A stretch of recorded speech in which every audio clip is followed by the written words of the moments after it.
ഇദ്ദേഹത്തിന്റെ ക്യാരവണിലാണ് ഞങ്ങൾ എല്ലാരും കേറിയിരുന്ന ഭക്ഷണം അറിയോ? നമ്മളൊക്കെ കേറുമ്പോഴല്ല പ്രശ്നം.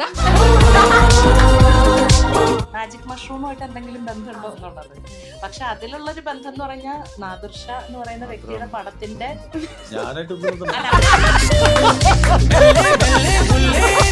ചേട്ടൻ പൊതുവെ സെറ്റിലും അങ്ങനെ തന്നെയാണോ അതോ പുറത്ത് കഴിയുമ്പോഴാണോ? ആദ്യം ക്വൈറ്റിന് മുമ്പ് ഒരു സ്ഥലം പറഞ്ഞില്ലേ? Hi, hello viewers, you're watching Neon Flowers and this is me, Faustina here. ഇന്ന് യൂഷ്വലി ഉള്ളതിനേക്കാളും ഇച്ചിരി കൂടുതൽ ഹൈപ്പർ ആയിരിക്കും. കാരണം എന്റെ കൂടെ ജോയിൻ ചെയ്യുന്ന ടീം എന്ന് പറയുന്നത് കുറച്ച് കിടല ടീമാണ്. നമുക്ക് വെൽക്കം ചെയ്യാം നമ്മുടെ സ്വന്തം നാദിർഷിക, അഷ്റഫിക, വിഷ്ണു ചേട്ടൻ ആൻഡ് മനീഷ ചേച്ചി.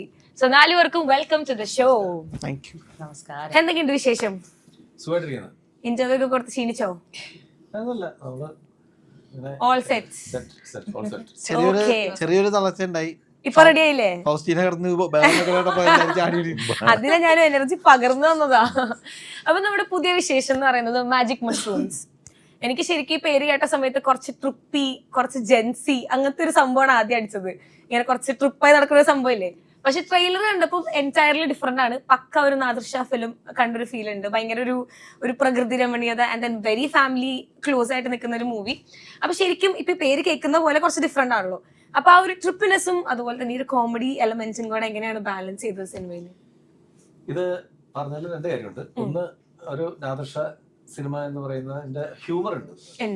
പിന്നെ ഇതുവരെ ചെയ്തിരിക്കുന്ന സിനിമകളിൽ നിന്ന് നല്ല വ്യത്യാസമുണ്ട്. ഡിഫറെന്റ് ആയിട്ടുള്ള സിനിമ എന്ന് വെച്ചിട്ടുണ്ടെങ്കിൽ നമുക്ക് ഹ്യൂമറിന്റെ കാര്യത്തിൽ എക്സ്പെക്ട് ചെയ്യുന്ന ഹ്യൂമറും പക്ഷെ മേക്കിങ്ങിൽ അല്ലെങ്കിൽ അതിന്റെ ക്വാളിറ്റിയുടെ കാര്യത്തിൽ എല്ലാം കൊണ്ടും ഡിഫറൻസ് ഉണ്ട്. അപ്പൊ ഞാൻ ഇപ്പൊ പെട്ടെന്ന് ചോദിക്കണമെങ്കിൽ ചേട്ടൻ ആ ഡിഫറൻസ് പറഞ്ഞുകൊണ്ട് ഞാൻ ചോദിക്കാം, ഇതുവരെ ചേട്ടൻ ചെയ്ത മൂവീസിൽ നിന്നിട്ട് വാട്ട് മേക്ക് ദിസ് ഡിഫറെന്റ് എന്ന് വെച്ചാൽ അല്ലെങ്കിൽ വാട്ട് മേക്ക് ദിസ് യുണീക്ക് എന്ന് വെച്ചാൽ എന്തായിരിക്കും പറയാൻ പറ്റുക? എന്തൊക്കെ ചെയ്യാം, എന്തൊക്കെ ചെയ്യാൻ പാടില്ല എന്നൊക്കെ ഇതുവരെയൊക്കെ പഠിച്ചില്ലേ? അതിന്റെ പഠിച്ചതിന്റെ ഒക്കെ ഉത്തരക്കടലാസാണ് നമ്മൾ കാണാൻ പോകുന്നത്. ഇപ്പൊ ഈ പറഞ്ഞ പോലെ മാജിക് മഷ്റൂം പേരിൽ തന്നെ ഒരു ഭയങ്കര ഒരു മാജിക് ഉണ്ട്. അല്ലെങ്കിൽ പേര് കാണുമ്പോൾ തന്നെ ഭയങ്കര ബ്യൂട്ടിഫുൾ ആണ്. ഇതിന്റെ ടൈറ്റിൽ കാണുമ്പോൾ തന്നെ ഒരു ആയി അങ്ങനത്തെ ഒരു ഫീൽ നമുക്കുണ്ട്. അപ്പൊ ശരിക്കും ഈ മൂവിയിൽ ഇപ്പൊ പറഞ്ഞ പോലെ കുറെ യുണീക്ക് എലമെന്റ്സ് ഉണ്ട്. ചേട്ടന്റെ ഒരു ഇക്കയുടെ ഒരു ടച്ച് അതിനകത്ത് ഉണ്ടാവും, ഒരു മാജിക് ഉണ്ടാവും. നിങ്ങളത് ആ ഒരു മാജിക് എക്സ്പീരിയൻസ് ചെയ്തപ്പോ, ഐ മീൻ സെറ്റിൽ ആ ഒരു മാജിക് എക്സ്പീരിയൻസ് ചെയ്തപ്പോ എങ്ങനെ ഉണ്ടായിരുന്നു? അതൊരു മാജിക് തന്നെയായിരുന്നു. പിന്നെ ഇതിൽ ഏറ്റവും വലിയ ഒരു പ്രത്യേകത എന്താന്ന് വെച്ചാൽ ഇതിലെല്ലാ പാട്ടുകളും, ഞാനൊരു സിംഗർ കൂടിയാണ്, അപ്പൊ ഇതിലെല്ലാ പാട്ടുകളും കമ്പോസ് ചെയ്തിരിക്കുന്നത് നാദിർഷയാണ്. അപ്പൊ നാദിർഷയുടെ പടത്തില് പാട്ടുകൾ ചെയ്തിട്ടുണ്ട് എങ്കിൽ കൂടിയും ഈ ചിത്രത്തിലെ എല്ലാ പാട്ടുകളും നാദിയാണ് ചെയ്തിരിക്കുന്നത്. അല്ല, നമ്മളുടെ ചെയ്തേക്കുന്ന മ്യൂസിക് ചെയ്തിരിക്കുന്ന പടത്തിലെ എല്ലാ പാട്ടും ഞാൻ തന്നെ, വേറെ മ്യൂസിക് ഡയറക്ടർ ഇല്ല. റീ റെക്കോർഡിങ്ങിന് മാത്രമേ വേറെ മ്യൂസിക് ഡയറക്ടറിന്റെ ആവശ്യമില്ലല്ലോ. റീ റെക്കോർഡിംഗ് എല്ലാം വേറെ ആൾക്കാരാണ്. അല്ല, പക്ഷെ ഇതിനകത്തുള്ള ഒരു വ്യത്യാസം എന്താന്ന് വെച്ചാൽ ഇതില് എല്ലാ ടൈപ്പ് ഓഫ് സോങ്സും ഉണ്ട് എന്നുള്ളതാണ്.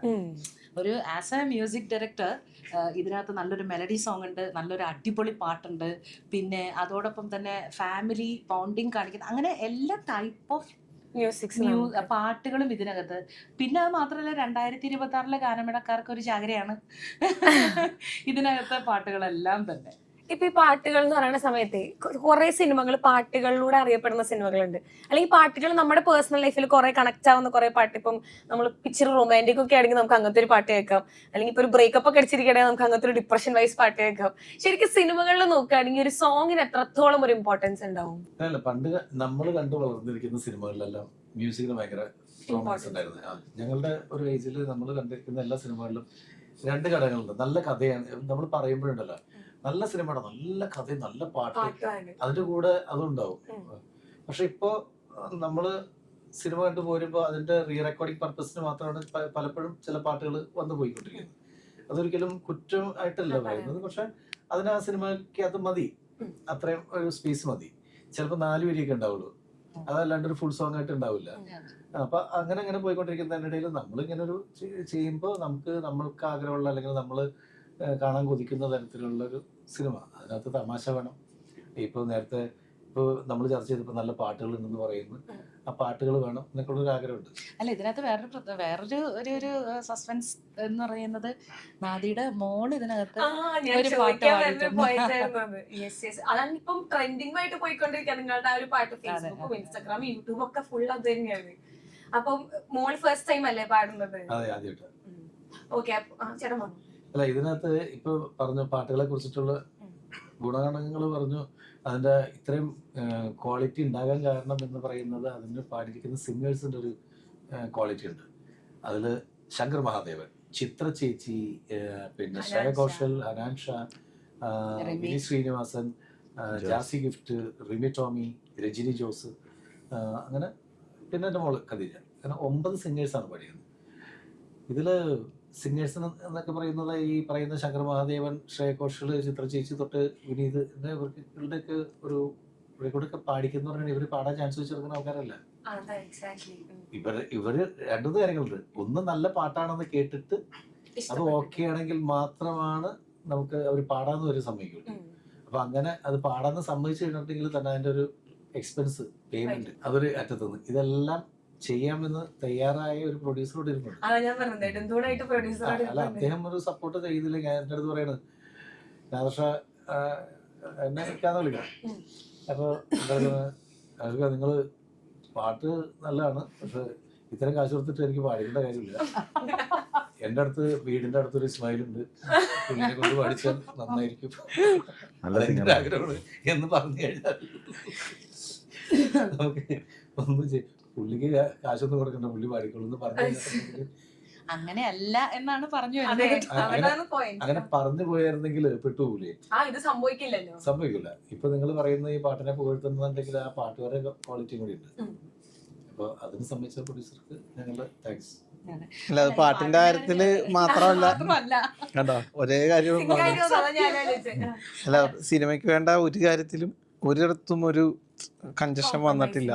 അത് സിനിമയുടെ കാര്യത്തിൽ നിന്ന് മാത്രമല്ല കേട്ടോ, പേഴ്സണലി ഒരു ഹ്യൂമൻ ബീയിങ് എന്നുള്ള നിലയിൽ ഞാൻ ഇരുത്തി പൊക്കുന്നതല്ല, അത് പറയേണ്ടതുണ്ട്. കാരണം എന്ന് വെച്ചാൽ പലപ്പോഴും നമ്മൾ പല പ്രോജക്റ്റിൽ നിന്നും പൈസയൊക്കെ കിട്ടാൻ ഒരുപാട് ബുദ്ധിമുട്ടുകൾ പല കാരണങ്ങൾ കൊണ്ട്.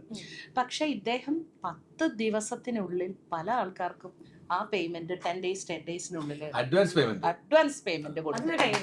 അതിനൊരു കയ്യടി ഉറപ്പായിട്ട് കൊടുക്കണം. കാരണം അദ്ദേഹം എല്ലാ മേഖലയിലൂടെയും കടന്നു വന്ന ഒരാളായതുകൊണ്ട് ഒരു മനുഷ്യന്റെ അധ്വാനത്തിന്റെ ഒരു ആ വിഷമം എത്രത്തോളം ഉണ്ട്, അതിന്റെ കാഠിന്യം എത്രത്തോളം ഉണ്ടെന്ന് മനസ്സിലാകുന്ന ഒരാളായതുകൊണ്ട്. അത് മാത്രമല്ല, പേഴ്സണലി നമ്മളെയൊക്കെ എനിക്കൊക്കെ ഒരുപാട് എന്നെ ഹെൽപ്പ് ചെയ്തിട്ടുള്ള ഒരു മനുഷ്യനാണ് അഷ്റഫൊക്കെ. ഞാനിപ്പോൾ ഈ പ്രോജക്റ്റിൽ വന്നിട്ടാണ് അദ്ദേഹത്തെ പരിചയപ്പെട്ടതെങ്കിലും ഒരുപാട് വർഷങ്ങളുടെ പരിചയമുള്ള പോലെയാണ് നമുക്കൊക്കെ ഫീൽ ചെയ്യുന്നത്. യൂഷ്വലി പ്രൊഡ്യൂസേഴ്സിനെ പറ്റി ഇങ്ങനെ പൊക്കി പറയുന്നത് ഞാൻ പൊതുവെ ഇന്റർവ്യൂസിൽ കേട്ടിട്ടില്ല. ഇപ്പൊ പ്രൊഡ്യൂസേഴ്സ് എന്നുള്ള കാര്യം പറയുന്ന സമയത്ത് അധികം അങ്ങനെ ഡെപ്തിൽ സംസാരിക്കാറില്ല. പുള്ളി ആക്ടറും കൂടിയാണ്. അതുകൂടി പറയാൻ വേണ്ടിട്ട് കറക്റ്റ് നമ്മള് എല്ലാവരും അല്ല, അത് ചിലപ്പോ പണിയാവും. അല്ല, ആക്ടർ കൂടിയാണ്.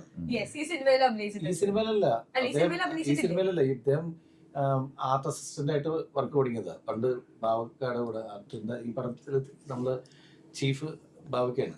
അപ്പോൾ ആർട്ടില് അദ്ദേഹത്തിന്റെ കൂടെ അസിസ്റ്റന്റ് ആയിട്ട് വർക്ക് ചെയ്തിട്ട് ഇപ്പോൾ അദ്ദേഹം പ്രൊഡ്യൂസ് ചെയ്യുന്നതിൽ ബാവക്കയാണ് ഇത് ചെയ്യുന്നത്. അപ്പൊ ഗുരുവിനെയാണ് ഇതിനകത്ത് അപ്പൊ ഗുരുവിനെ ചീത്ത വിളിക്കാനായിട്ട് അവസരം ഇല്ല.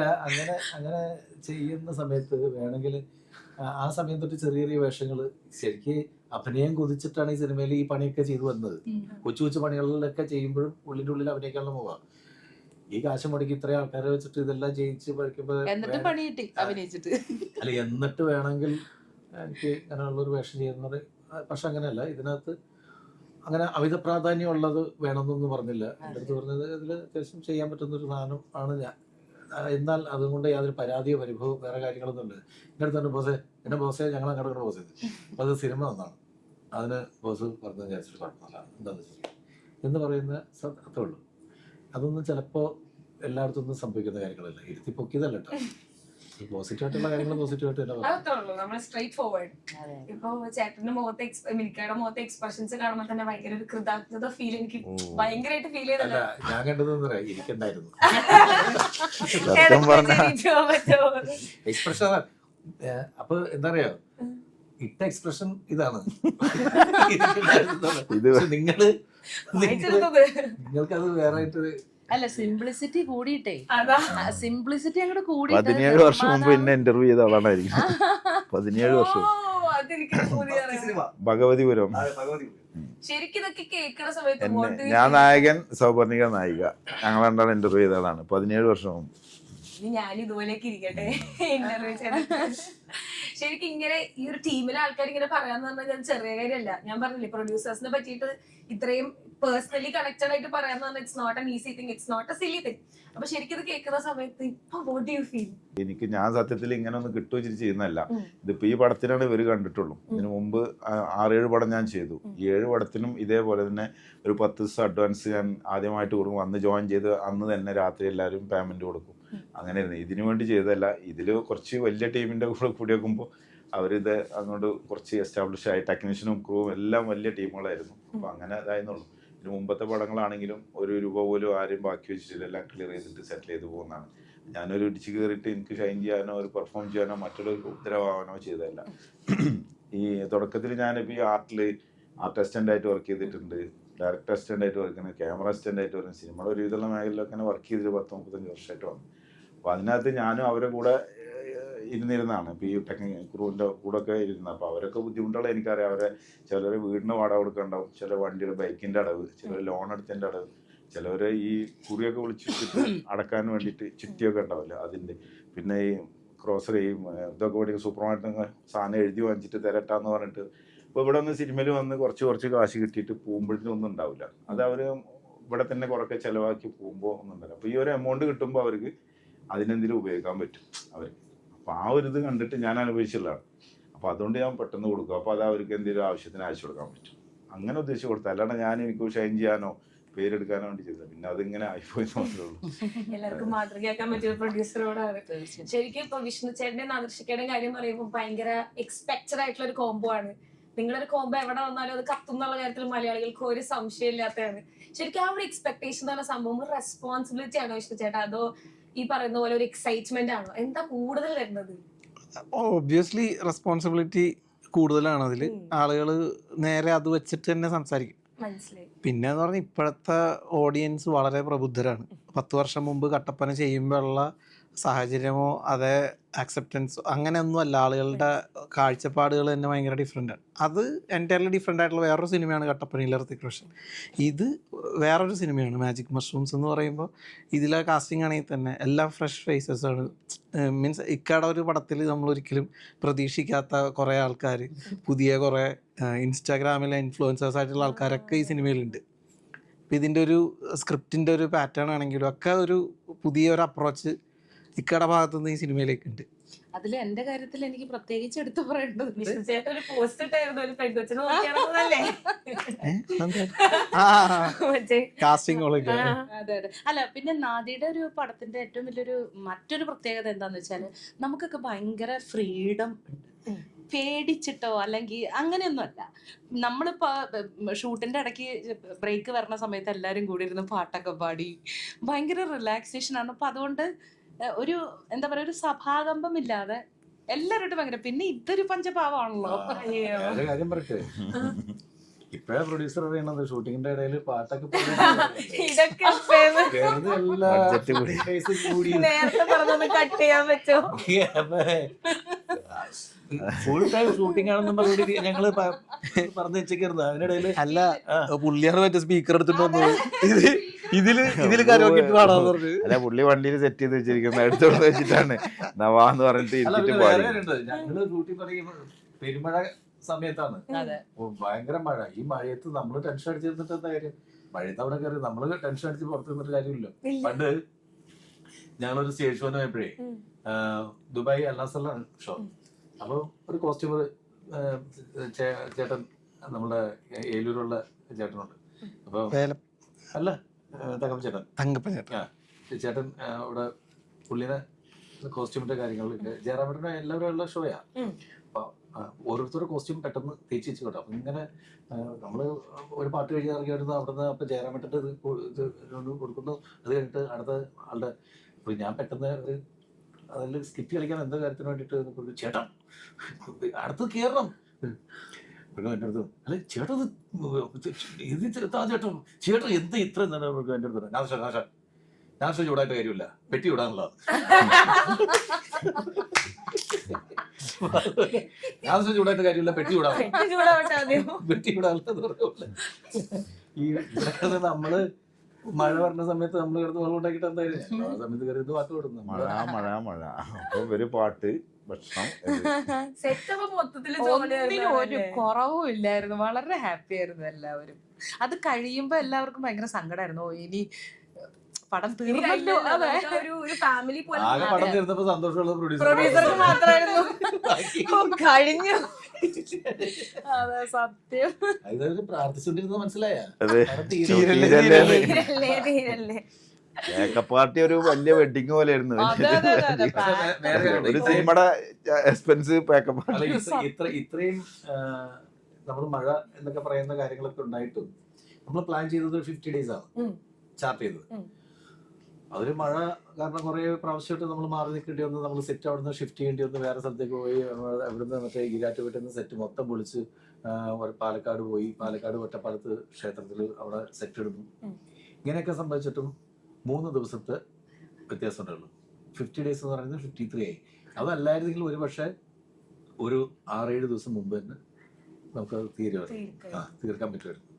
അപ്പോൾ 50 days പ്ലാൻ ചെയ്ത സാധനം ഇത്രയൊക്കെ പ്രശ്നങ്ങൾ ഉണ്ടായിട്ടും അത് ഈ ഇദ്ദേഹത്തിന്റെ ഈ നല്ല പ്രവൃത്തി കാര്യങ്ങൾ അല്ലെങ്കിൽ അങ്ങനെയുള്ള അല്ല, അത് വേറെ വിഷയം. ഞാൻ പ്രശ്നം ഉണ്ടാക്കൂല എന്നുണ്ടെങ്കിൽ ഞാൻ ഒരു സത്യം പറയാം. ഞങ്ങള് പിന്നെ തൊടുപുഴ ഷൂട്ട് കഴിഞ്ഞ് ഈരാറ്റുപേട്ട, ഇവിടെ മഴ ഇരുന്നപ്പോൾ ഈരാറ്റുപേട്ട പോയി. ഈരാറ്റുപേട്ട പോയിട്ടൊരു അമ്പലം, അതായത് ശുചിത്വ വ്യവസ്ഥയാണ് ക്യാമറ. പുള്ളി ഒരു 5-8 അമ്പലം കാണിച്ചു കൊടുക്കുന്ന ഒരു 10-15 പള്ളി പുള്ളി ഇഷ്ടപ്പെടാൻ ഭയങ്കര ബുദ്ധിമുട്ട്. അത് കഴിഞ്ഞ അമ്പലം കണ്ട് അപ്പോൾ പുള്ളി വന്നിട്ട് അമ്പലത്തിൽ ഡയറക്ടറെ കാണിക്കാൻ വേണ്ടി കൊടുത്തു നശിച്ച്. അപ്പോൾ ഡയറക്ടർ വന്നിട്ട് ഇങ്ങനെ നിൽക്കും. അപ്പോൾ ഞാൻ നിൽക്കുന്നിട്ട് അങ്ങനെ എന്നിട്ട് ഇങ്ങനെ അമ്പലമൊക്കെ കണ്ട് ഇഷ്ടപ്പെട്ട് എന്നിട്ട് പറഞ്ഞ് ബോസ് എങ്ങോട്ട് പോകാന്ന് എന്നെ വിളിച്ചിട്ട് പറഞ്ഞ് ഇത് അമ്പലമാണ് ഷൂട്ട് ചെയ്യാൻ പോണത് നമ്മളിവിടെ. അപ്പോൾ ഈ അമ്പലത്തിൽ ഏതൊക്കെ വഴിപാടുണ്ട്, വലിയ വലിയ വഴിപാടുകളെല്ലാം ചെയ്യണം, ഒന്നിനൊരു കുറവ് വരുത്തരുത്, നമ്മുടെ ഇവിടെ ഷൂട്ട് ചെയ്യുന്നത്. അങ്ങനെ ഞാൻ പറഞ്ഞിട്ട് അവിടുത്തെ പൂജാരി നമ്പൂരിനെ വിളിച്ചു. പറയട്ടെ ഒരു മിനിറ്റ് പറയട്ടെ. അങ്ങനെ വിളിച്ച് അപ്പോൾ ഇവിടുത്തെ എല്ലാ പൂജകളും, അപ്പോൾ നമ്മുടെ ഒരു മാനേജർ ഉണ്ട്, മാനേജറോട് പറഞ്ഞ് കാലത്ത് 5 മണിക്കൊന്ന് പൂജകളൊക്കെ ചെയ്യണം, കംപ്ലീറ്റ് വലിയ പൂജകളൊക്കെ എഴുതി തന്ന എല്ലാം കൊണ്ടുവിട്ട്. അപ്പൊ അതിനകത്ത് എന്താ ധാര എന്ന് പറഞ്ഞാൽ മഴ പെയ്യാനുള്ള ഒരു പൂജ ഉണ്ട്. ഈ മഴ പെയ്യാനുള്ള പൂജ ഇതൊന്നും അവിടുത്തെ എല്ലാ വലിയ പൂജകളും നടത്താൻ പറഞ്ഞു. ഞാൻ അതും എഴുതി കൊടുത്ത് പുള്ളി പറഞ്ഞിട്ട് അതും എഴുതി കൊടുത്ത് അന്ന് തുടങ്ങിയ മഴ അവിടെ ചെല്ലുമ്പോ തന്നെ എന്റെ അടുത്ത് അതായത് അമ്പലം ഷൂട്ട് ചെയ്യണം, നമുക്ക് ഷൂട്ട് ചെയ്യണം. അപ്പൊ എന്റെ അടുത്ത് അവിടെ ചെന്നപ്പോ തന്നെ അവിടെ അവിടുത്തെ ഇത് കമ്മിറ്റിക്കാരൊക്കെ വന്നിട്ട് പറഞ്ഞ് ഈ ക്ഷേത്രത്തിൽ ഷൂട്ട് ചെയ്യുന്നതിന് മുമ്പ് ഇങ്ങനെയുള്ള ചടങ്ങുകളൊക്കെ ഉണ്ട്. ഞാനപ്പോ തന്നെ പറഞ്ഞു അത് എന്തൊക്കെയാണ് ചടങ്ങുകൾ എന്ന് വെച്ചാൽ അതൊക്കെ ചെയ്യാം, അതൊന്നും യാതൊരു കുറവ്. അതിനകത്തൊരു ധാരണ ഉണ്ടായിരുന്നു, ആ മഴ പെയ്യാളാണെന്ന്. ഇത് അവരാരും ഒന്നും പറഞ്ഞില്ല, അത് വലിയ വഴിപാടുകളെല്ലാം നടത്തിക്കൊന്ന് പറഞ്ഞു. അതുകൊണ്ട് ഇത് അന്ന് തുടങ്ങിയ മഴയാണ്. അവിടുന്ന് 3 ദിവസം 1000 ആൾക്കാരൊക്കെ ജൂനിയർ ആർട്ടിസ്റ്റ്. അല്ല ഫുഡ് വേസ്റ്റ് ആണ്. അതായത് അമ്പലം ഷൂട്ട് ചെയ്യുമ്പോൾ വെജിറ്റേറിയൻ 7 ദിവസത്തെ ഷൂട്ടാണ് അവിടെ. വെജിറ്റേറിയൻ 1000 പേർക്കുള്ള ചപ്പാത്തി, പൊറോട്ട, റൈസ്, സാമ്പാറും മറ്റുള്ള വല്ലവരും ചിക്കനൊന്നുമില്ല, ചിക്കനും ഫിഷും ഒക്കെ ഉണ്ടെങ്കിൽ വല്ലവരും കൊണ്ടുകൊടുത്താൽ വാങ്ങിക്കും. ഇതാരും വാങ്ങിക്കുന്നത് ഈ സാമ്പാറും ചോറും കൊണ്ടുകൊടുത്ത് ആരും വാങ്ങിക്കാനാ? എല്ലാവരും ക്യാൻസൽ ചെയ്ത് 9 മണി വരെ വെയിറ്റ് ചെയ്തൊക്കെ മഴ നിൽക്കുന്നില്ല. രാത്രി 9 മണി ഫുള്ള് സെറ്റ് ഒക്കെ വർക്ക് ചെയ്തിരിക്കും. അങ്ങനെ കാരവനിൽ വന്നിട്ട് എല്ലാവരും കൂടി വെയിറ്റ് ചെയ്യും.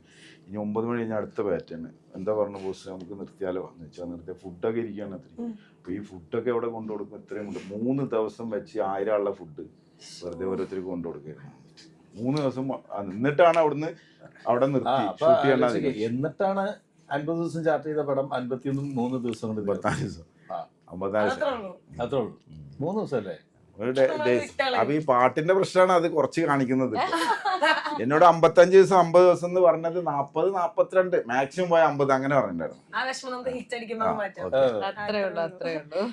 നേരത്തെ പറഞ്ഞു തുടങ്ങിയായിരുന്നല്ലോ, ഇപ്പൊ പറഞ്ഞ പോലെ വിഷ്ണു ചേട്ടൻ ഒരു പെണ്ണ് പോസ്റ്റ് ഇട്ടായിരുന്നല്ലോ കാസ്റ്റിംഗ്. അപ്പൊ അത് ചേച്ചി പറഞ്ഞു തുടങ്ങിയായിരുന്നല്ലോ ചേച്ചി വന്നത്. അല്ല അത് പിന്നെ മോൾ എടുത്തു പറഞ്ഞോണ്ട് ഇത് എല്ലാരും അറിഞ്ഞു. അപ്പൊ അങ്ങനെ ഒരു പോസ്റ്റർ ഞാൻ കണ്ടായിരുന്നു. അപ്പൊ ഞാൻ അപ്പൊ തന്നെ ഈ നമ്മുടെ സമയം അടുത്തു എന്ന് പറയുന്നില്ലേ, ഇത് എത്രയോ പേരെ ഞാൻ ഇരുന്ന് വിളിക്കുന്നു, പക്ഷെ അങ്ങനെയൊന്നും വരുന്നില്ല. പക്ഷെ നാദീനെ വിളിച്ച ഉടനെ അപ്പൊ പറഞ്ഞത് എന്താന്ന് വെച്ചാൽ അയ്യോ ഇതിനകത്ത് കാസ്റ്റിംഗ് എല്ലാം ആയി, അപ്പൊ അതുകൊണ്ട് ഒന്നുമില്ല, എന്തെങ്കിലും ഉണ്ടെങ്കിൽ ഞാൻ പറയാട്ടോ എന്ന് പറഞ്ഞു വെച്ചു. അപ്പൊ എല്ലാവരും അങ്ങനെ പറയുന്നതാണ്. പക്ഷെ പിറ്റേ ദിവസം എന്നെ വിളിച്ചു, അപ്പൊ ഞാൻ ഭയങ്കര എക്സൈറ്റഡ് ആയി. എന്നിട്ടും ഇതിൽ ഇത്രയും നല്ലൊരു വേഷമാണെന്നുള്ളതൊന്നും എനിക്കറിയില്ല. ചെറിയ ഏതെങ്കിലും ഒരു വേഷമായിരിക്കും വിചാരിച്ചിട്ടാണ് ഫോൺ എടുത്തപ്പോ എൻ്റെ അടുത്ത് വളരെ സീരിയസ് ആയിട്ട് എൻ്റെ അടുത്ത് വളരെ കാര്യമായിട്ട് കേൾക്കണം. അപ്പൊ ഞാൻ പറഞ്ഞു യെസ് കേൾക്കാം. അപ്പൊ പറഞ്ഞു മനീഷ ഇത് നമ്മൾ ബിന്ദു ചേച്ചിനെ വെച്ചിട്ടാണ് ചെയ്യാൻ ഉദ്ദേശിച്ചത്. പക്ഷെ ചില ബിന്ദു പണിക്കര് അപ്പൊ ചില സാങ്കേതിക പ്രശ്നങ്ങൾ വേറെ പടത്തിൽ കമ്മിറ്റ് ചെയ്തു. കമ്മിറ്റ് കണ്ടിന്യൂസ് ഡേറ്റ് കിട്ടൂല.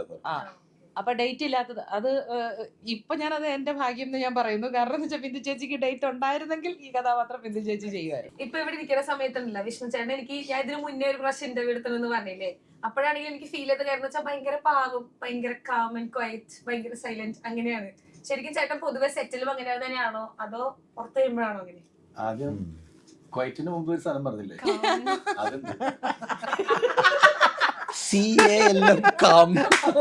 വളരെ ശാന്ത സ്വഭാവനാണെന്നാണ് ഉദ്ദേശിച്ചത്. മലയാളത്തിൽ ഇംഗ്ലീഷിലല്ല. അല്ല ശരിക്കും ചേട്ടൻ ഈ പറഞ്ഞ പോലെ ശാന്ത. അയ്യോ പാവാട്ടോ, പാവാ. അല്ല വേറൊരു കാര്യം, ഇപ്പൊ നമ്മള് പലപ്പോഴും ഈ കാരവൺ വിഷയങ്ങളൊക്കെ നമ്മൾ കേട്ടിട്ടില്ലേ പലപ്പോഴും. ഇദ്ദേഹത്തിന്റെ കാരവണിലാണ് ഞങ്ങൾ എല്ലാരും കേറിയിരുന്ന ഭക്ഷണം അറിയോ. നമ്മളൊക്കെ കേറുമ്പോഴുള്ള പ്രശ്നമുണ്ട്.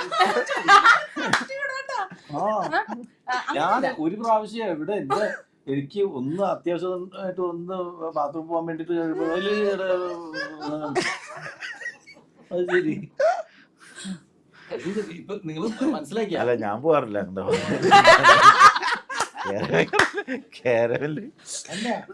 എനിക്കിഷ്ടമല്ല. ഇപ്പഴാണ് അറിയുന്നത് സംഭവങ്ങൾ ഇങ്ങനെ.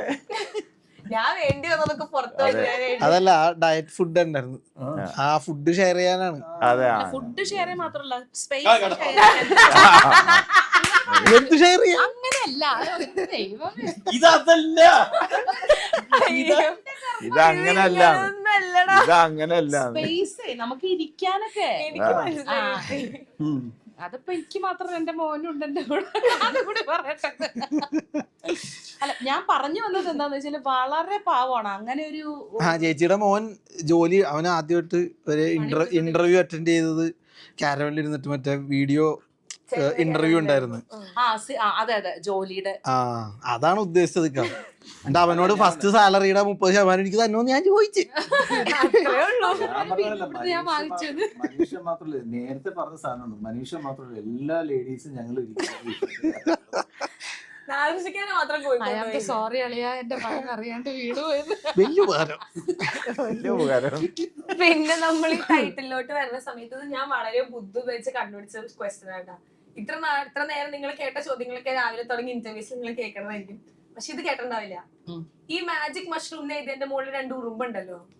അപ്പൊ ഈ ഉറുമ്പുകൾ എന്ന് പറഞ്ഞു കഴിഞ്ഞാൽ ഒരു യൂണിറ്റി. ഉറുമ്പുകൾ ഒരിക്കലും ഒറ്റയ്ക്ക് ഒരു സാധനം പറക്കിക്കൊണ്ട് പോകത്തില്ലല്ലോ. ഒരു 5-6 ഉറുമ്പുകളൊക്കെ വിളിച്ച് ഒരു സ്പോട്ടിൽ വന്ന് കൊണ്ടുപോകും. അങ്ങനെയാണല്ലോ ചെയ്യുക ഉറുമ്പുകളുടെ ഒരു നേച്ചർ.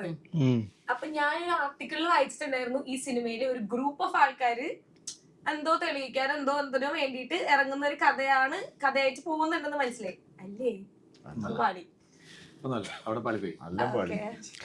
ഫൗസ്റ്റീന വീണ്ടും ഫൗസ്റ്റീന തെളിയിച്ചിരിക്കുകയാണ് സുഹൃത്തുക്കളെ. ഒരു മാറ്റമില്ല. അപ്പൊ ഈ ഉറുമ്പുകള് അതിനെ കണക്ട് ചെയ്യാൻ വേണ്ടിട്ടാണോ ഇപ്പൊ അങ്ങനെ? അതൊരു സിംബോളിക് പരിപാടി ഉണ്ട് ഉറുമ്പുകളുടെ ഇതില്. അപ്പൊ അതില് ഞാൻ കറക്റ്റ് ആണ്. അപ്പൊ എന്താണ് ശരിക്കും? അതൊരു മെയിലും ഒരു ഫീമെയിലാണ്. ഓ അപ്പൊ ഒരു റൊമാൻസ് ആണ് ഇനി. അതെ. അപ്പൊ വിഷ്ണു ചേട്ടൻ അതിലത്തെ ഒരു ഉറുമ്പായിരിക്കും. അപ്പൊ ശരിക്കും നമ്മുടെ സിനിമയുടെ ഒരു ഔട്ട്ലൈൻ എങ്ങനെയാ പോണേ? ഒരു ഉറുമ്പുകളുടെ ഒരു യാത്രയാണ് ശരിക്കും നമ്മുടെ സിനിമയുടെ കഥ. ഐ മീൻ കഥയല്ല, ഒരു ഔട്ട്ലൈൻ പറഞ്ഞു പോവാണെങ്കിൽ എങ്ങനെയായിരിക്കും? ഈ ആക്ച്വലി മഷ്റൂം എന്ന് പറഞ്ഞു കഴിഞ്ഞാല് ഈ മഷ്റൂമിന്റെ ഉത്ഭവം തന്നെ ഒരു മാജിക് ആണ്. ഒരു ഇടിമിന്നലിൽ നിന്നൊക്കെയാണ് പെട്ടെന്ന് മഷ്റൂം ഉണ്ടാവണ തന്നെ. അപ്പോൾ അങ്ങനെ ഒരു മാജിക് ചില കഥാപാത്രങ്ങളുടെ ജീവിതത്തിൽ സംഭവിക്കുന്നുണ്ട്. പിന്നെ ആ ട്രെയിലറിൽ കണ്ട പോലെയാണ് ആ ക്യാരക്ടറൈസേഷനുകളൊക്കെ. അങ്ങനെ ഇത് ഇങ്ങനെയല്ല. ഞാൻ പെട്ടെന്ന് ഈ പേര് കേട്ടപ്പോ പറഞ്ഞ മറ്റേ മാജിക് മഷ്റൂം ആണ്. അങ്ങനെയല്ലേ അല്ല, അതുമായിട്ട് ബന്ധപ്പെട്ടവർക്ക് അങ്ങനെ ചിന്ത വരും. നമുക്ക് ചേട്ടനത് കത്തിയില്ലായിരുന്നല്ലേ. അല്ല മാജിക് മഷ്റൂം എന്ന് പറയുമ്പോഴേ എല്ലാവരും ചോദിക്കുന്ന ഒരു ചോദ്യമാണ് മാജിക് മഷ്റൂമുമായിട്ട് എന്തെങ്കിലും ബന്ധമുണ്ടോ എന്നുള്ളത്. പക്ഷെ അതിലുള്ളൊരു ബന്ധം എന്ന് പറഞ്ഞാൽ നാദിർഷ എന്ന് പറയുന്ന വ്യക്തിയുടെ പടത്തിന്റെ ഞാൻ പറഞ്ഞു ആദർശ മാത്രാണ് ബന്ധം മാജിക് വേർഡ്സുമായിട്ട്. നാദിർഷയുടെ പടത്തിന്റെ പേരുകളെ കുറിച്ചാണ് ഞാൻ പറഞ്ഞത്. പ്രത്യേക തരം പേരുകളാണ് പുള്ളിയുടെ, അല്ലെ? ശ്രദ്ധിച്ചിട്ടില്ല? ഞാനൊന്നല്ല ഈ പേരിട്ടത്, എന്റെ കൂടെ ഉള്ള അസിസ്റ്റന്റ് ഡയറക്ടറുടെ പേര്. പേരിന്റെ കഥ എങ്ങനെയാണ്? പേരിന്റെ കഥ എന്നല്ല, ഇത് കഥയുടെ പേരാ. സബ്ജക്ട് പേരുകൾ നമ്മൾ പല പേരുകൾ നോക്കി. അതൊരു ലവ് സ്റ്റോറിയാണ്. Love story. അപ്പൊ ഈ സ്റ്റോറിക്ക് പറ്റിയ 2-3 പേരുകൾ ഫൈനൽ ഘട്ട ചർച്ചയിലൊക്കെ ഇങ്ങനെ നിന്നതാണ്. അപ്പോഴാണ് നമ്മുടെ അസിസ്റ്റന്റ് ഡയറക്ടർ യദു ഒരു ദിവസം പറഞ്ഞാണ് മാജിക് മഷ്റൂംസ് ഒന്ന് ഇട്ടാലോ. അത് കേട്ടപ്പോ എല്ലാവർക്കും പെട്ടെന്ന് ക്യാച്ച് ആയിട്ട് തോന്നി. പിന്നെ അത് പറഞ്ഞ അത് ഫിക്സ് ചെയ്യാന്ന് തീരുമാനിച്ചാണ്. കാരണം ഇതില് മഷ്റൂമായിട്ടും ചെറിയൊരു കണക്ഷൻ ഈ കഥയിലൊക്കെ ഉണ്ട്. അത് കേട്ടാ മതി. ഞാൻ പഠിച്ചത് മൊത്തം തെറ്റായിരുന്നു. ഈ പറഞ്ഞ പോലെ ഇതിന്റെ ഈ ഒരു ടൈറ്റിലിന്റെ കളർ കോമ്പിനേഷൻ ആണെങ്കിലും ഭയങ്കര അട്രാക്റ്റീവ് ആണ്. ചേട്ടൻ ഇട്ടേക്കുന്ന ഷർട്ടും ടൈറ്റിലായിട്ട് വളരെയധികം ബന്ധമുണ്ട്. മാജിക്കിന്റെ കളർ ഇതിലില്ലേ? മഷ്റൂമായിട്ട് അടുത്ത ബന്ധം, മഷ്റൂമായിട്ട് അടുത്ത് നിൽക്കുന്ന ആളാണ് വിഷ്ണു ചേട്ടൻ. അപ്പൊ അത് ഞാനായ അപ്പൊ ശരിക്കും ഇത് പറഞ്ഞിടിച്ച പ്രൊഡ്യൂസർ പറഞ്ഞിടിച്ചതാണോ അത് ചേട്ടൻ സ്വന്തമായിട്ട് ഇല്ല, അതൊരു മാജിക്കലി സംഭവിച്ചൊരു യാദൃശ്ചികതയാണ്. അതും ഒരു തീർത്തും കോയിൻസിഡൻഷ്യൽ. കൂണിന്റെ കളറാണ്. ഈ പറഞ്ഞ പോലെ ആദ്യമായിട്ട് വിഷ്ണു ചേട്ടൻ നായകനായിട്ട് കാസ്റ്റ് ചെയ്യുന്ന ആള് നാദിർഷയാണ്. അത് കഴിഞ്ഞ് ഹീറോ ആയിട്ട്